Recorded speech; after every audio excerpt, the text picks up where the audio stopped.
Welcome back, everyone! Fall is just around the corner and we need something hefty to warm our bones this year. Turn to page 155 in your Heroes Feast book to whip up some Arkin the Cruel's flame-roasted halfling chili.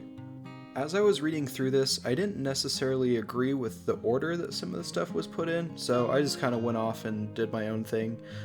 So it might be a little bit different if you follow the book word for word, but I think it ended up good. We'll see how it goes. Like most good recipes start, this is going to start with a large yellow onion. Now, if you are wise, unlike me, you would probably sharpen your knife before recording a video, but I didn't do that. To start, we're going to cut the whole onion in half so we have a flat side to work with. Lay the flat side down on the cutting board and remove the tip and root ends. Once you have both ends cut off, the outer skin should come off pretty easily. A good skill to learn when cutting anything is the claw grip.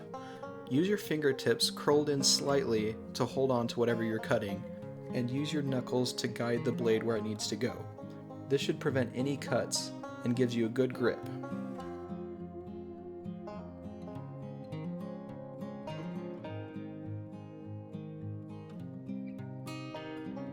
Now that we have both edges cut off, we're going to start dicing the onion.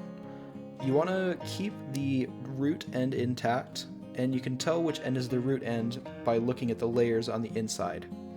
The root ends are a little bit closer together than the tip, so we want to leave those intact.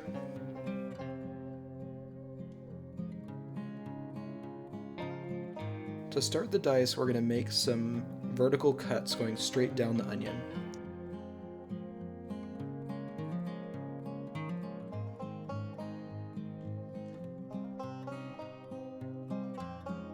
Now we're going to make some horizontal cuts going perpendicular to our previous cuts. This recipe calls for finely chopped onion. When you get to the root end, give it a few more horizontal cuts and dice it up like the rest. The goal here is to have everything be equal-sized pieces.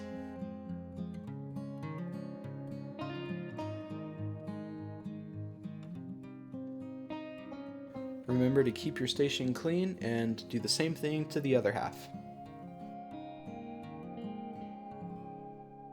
Alright, the next thing that we need to get ready is some garlic. So the recipe in the book calls for 5 cloves of garlic, so I just went ahead and did 7. So what you're going to do is, using a bench scraper or even the flat side of your knife, press down on the garlic or even bonk it with your fist, and that will help separate the paper from the garlic clove. Now, cutting garlic is very similar to cutting onions. Just give a few vertical cuts and mince it with some horizontal cuts using the claw grip. Cutting garlic is very tedious, but believe me, your patience will be definitely rewarded.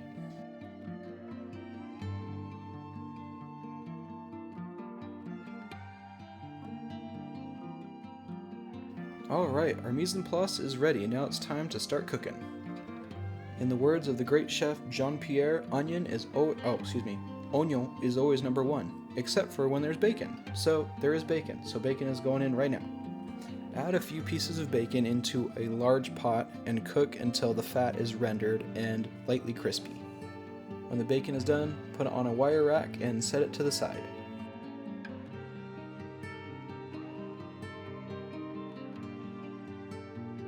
Next, in that bacon grease goes our oignon. Now, we're not really going for all the way caramelized, but we definitely want to get some color on these. Make sure you add a little bit of salt to help draw out the moisture and season our onions. Cool, once our onions are golden brown, we're going to add our meat. So the recipe here calls for 1 pound of ground turkey, but you could use ground beef or even some plant-based alternative. Now, the goal when cooking anything is to create as many layers of flavor and texture as possible. So here with the ground meat, we're going to take this past gray and into more of a caramelized and seared. So if the meat is still gray, keep going and wait for that moisture to evaporate and it begins to fry in its own fat. While this is cooking, season the meat with a little salt and pepper. After cooking for a little bit, here's what it should look like. You want the meat to be past gray so there's not moisture in the pan, and the edges start to get brown and crispy. Now to the pot, we're going to add our spice mixture. Cook this for a little bit so the spices have a chance to open up.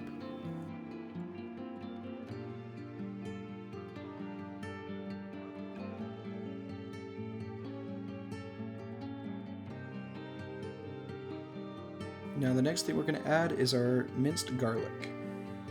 A good rule to follow when cooking anything with garlic is as soon as you add it to the pan, cook it for a little bit until you start to smell it.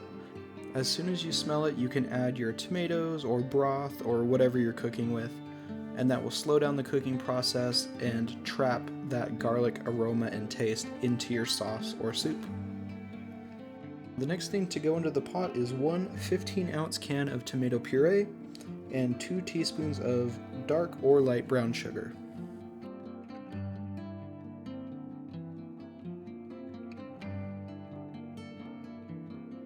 Once the tomatoes have cooked for a little bit, now it's time to add our kidney beans. I didn't drain these, I just added the kidney beans with the liquid inside, and it ended up giving the finished chili a really good body. The last thing we're going to do is thin this out with a little chicken broth. You don't have to add a full can or whatever, just thin it out until you get to the consistency that you like. At this point you can taste for seasoning and adjust as necessary. Here's the bacon from earlier that I thinly sliced and threw in the pot. Here I realized that I forgot to add apple cider vinegar, and while I was at it I just freestyled and put in some Worcestershire sauce and even a little bit of soy sauce, and I think it worked out pretty well. And here it is. This is my version of Arkin the Cruel's flame roasted halfling chili. What's really nice about chili is you can kind of do whatever you want and add anything you have laying around. This would be great with some chickpeas, roasted corn, or even just a mountain of cheese and sour cream. I was genuinely surprised by how well this ended up. The cocoa powder and the spices really added a nice depth to the color and the taste of this. The cumin and cinnamon added a kind of Indian vibe to it, which I really enjoyed. If you liked this video and want to see more like it, give me a subscribe, and let me know in the comments something that we can make in the future. Thanks guys!